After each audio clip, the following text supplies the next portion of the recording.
او زه ورته ګورم دا کوم حالت دی د امت مسلمه بادشاهان او حکمرانان هغه په غفلت کې پراته دي خپلې عیاشۍ کوي او دومره د غلامۍ حد انتها ته رسېدلي دي چې د امت مسلمه د یو لوی دشمن دپاره زما بادشاهان هغه د امت مسلمه زنانه د هغې استقبال ته راوباسي هغه ورته ودرئ زما د ملک وزیر اعظم وایي ټرمپ چې دی دا د دنیا د امن سفیر دی او دغه ټرمپ دغه امریکا بله ورځ د فلسطین باره کې څوارلسو ملکونو دا ویل چې دلته جنګ بندي پکار ده او امریکي هغه خبرې نه انکار وکړ چې دا جنګ جاري ساتل پکار دي دا د امن سفیر دی دا د غلامۍ انتها ده زموږ چې دې حد ته ورسېدو او چې د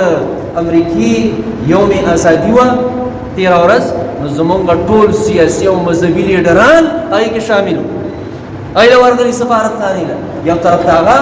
دا وایي چې فلسطین کې جنګ شو پکار دی دا قتلول پکار دي دا ختمول پکار دي او ټرمپ وایي غزه چې ده فلسطین دې کې به زه خپله خاریه جوړو او نن د امت مسلمه لیډران هغه هلته سلامۍ له ورځي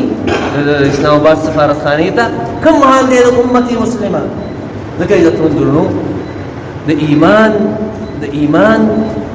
ایمان صرف دې ته نه وایي چې ته مونځ وکړه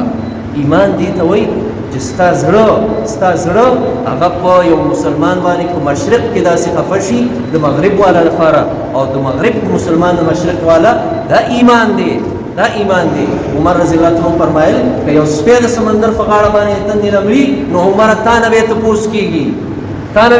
کېږي عمر چې دا ولې دا سپی مړ دی ځکه عزتمندو وروڼو د امت مسلمه په حال باندې رحم پکار دی دا نفرتونو خبرې پرېږدئ را یو کېدل پکار دی ټول امت مسلمه له او دا کومه قرباني کوم حج دا چې موږ او تاسو کړی دی او کوم مسلمانان تللي دي د هغوی دپاره کوم دعاګانې او د هغوی په دعاګانو کې ځان له حصه پکار ده قرباني چې ده یو خو د هغې ادب دا دی طریقه دا ده چې نبي کریم صلی الله فرمایلی دي قربانۍ مال له تکلیف مه ورکوئ کله چې تاسو ذبحه کوئ په احسنو القتلا ښایسته ذبح وکړئ او نبي کریم صلی الله فرمایلي په تېره چاړه باندې وکړئ هغې له تکلیف مه ورکوئ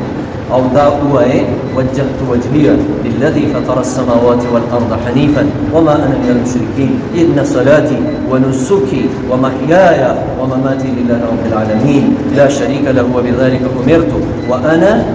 اول المسلمین دا ویل پکار دي او خامخ قبلې ته او بهتر نه بهتر سړی د قرباني حلاله کوم چې تقوا یې د الله یری هغه کس نه پکار دي چې هغه قرباني چې ده هغه ذبح کړي تاسو ته درې حصې کوي دې کې خیر دی الله قرآن کې ویلي لکم فیها دې کې تاسو له خیر دی وخت ټول عمر موږ او تاسو خړې ټول عمر او اسم ته نه جوړ نشو دا دې درې حصې کوي د مسکینانو د خپلوانو او د خپل اهل او عیال دپاره بله دا ده چې د قربانۍ د مال غوښه یا د هغې سرمن یا بله حصه چا له په مزدورۍ کې ورکول دا حرام دي علي رضی الله عنه ته نبي کریم وسلم دا ویلي بل دا دی چې د هغې یو څیز هم ضایع کوئ مه الله پاک دې زموږ او ستاسو قربانۍ قبولې کړي او الله دې زموږ او ستاسو نه راضي شي